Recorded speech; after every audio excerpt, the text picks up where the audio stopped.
एक छोटे से कस्बे में समीर नाम का एक लड़का रहता था।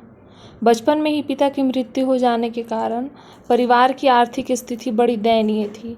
समीर की माँ कुछ पढ़ी लिखी ज़रूर थी, लेकिन उतनी पढ़ाई से नौकरी कहाँ मिलने वाली थी।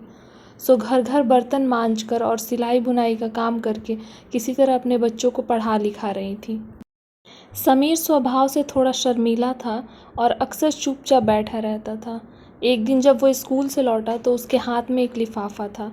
उसने माँ को लिफाफा पकड़ाते हुए कहा, माँ, मास्टर साहब ने तुम्हारे लिए ये चिट्ठी भेजी है, ज़रा देखो तो इसमें क्या लिखा है। माँ ने मन ही मन चिट्ठी पढ़ी और मुस्कुरा कर बोली, बेटा, इसमें लिखा है कि आपका बेटा काफ़ी होशियार है। इस स्कूल के बाकी बच्चों की तुलना में इसका दिमाग बहुत तेज़ है और हमारे पास इसे पढ़ाने लायक शिक्षक नहीं है, इसीलिए कल से आप इसे किसी और स्कूल में भेजें। यह बात सुनकर समीर को स्कूल ना जा सकने का दुख तो हुआ, पर साथ ही उसका मन आत्मविश्वास से भर गया कि वो कुछ खास है और उसकी बुद्धि तीव्र है।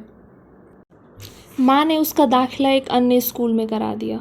समय बीतने लगा। समीर ने खूब मेहनत से पढ़ाई की। आगे चलकर उसने सिविल सर्विसेज परीक्षा भी पास की और आईएएस ऑफिसर बन गया।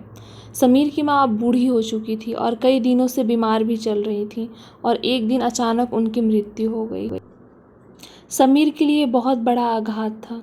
वह बिलख बिलख कर रो पड़ा। उसे समझ नहीं आ रहा था कि अब अपनी माँ के बिना वो कैसे जिएगा। रोते रोते ही उसने माँ की पुरानी अलमारी खोली और हाथ में उनकी माला, चश्मा और अन्य वस्तुएं लेकर चूमने लगा। उस अलमारी में समीर के पुराने खिलौने और बचपन के कपड़े तक संभाल कर रखे हुए थे। समीर एक एक कर सारी चीज़ें निकालने लगा और तभी उसकी नज़र एक पुरानी चिट्ठी पर पड़ी। दरअसल ये वही चिट्ठी थी जो मास्टर साहब ने उसे 18 साल पहले दी थी। नम आँखों से समीर उसे पढ़ने लगा। आदरणीय अभिभावक, आपको बताते हुए हमें अफसोस हो रहा है कि आपका बेटा समीर पढ़ाई में बेहद कमज़ोर है और खेल कूद में भी भाग नहीं लेता है। जान पड़ता है कि उम्र के हिसाब से समीर की बुद्धि विकसित नहीं हो पाई है, अतः हम इसे अपने विद्यालय में पढ़ाने में असमर्थ हैं। आपसे निवेदन है कि समीर का दाखिला किसी मंद बुद्धि विद्यालय में कराएं अथवा खुद घर पर रखकर इसे पढ़ाएं। सादर, प्रिंसिपल। समीर जानता था कि भले अब उसकी माँ इस दुनिया में नहीं रही, पर वो जहाँ भी रहे, उनकी ममता, उनका आशीर्वाद सदा उस पर बना रहेगा। दोस्तों, माँ से बढ़कर त्याग और तपस्या की मूरत भला और कौन हो सकता है।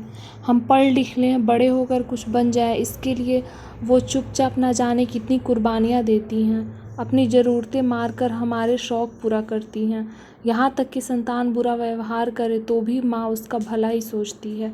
सचमुच माँ जैसा कोई नहीं हो सकता।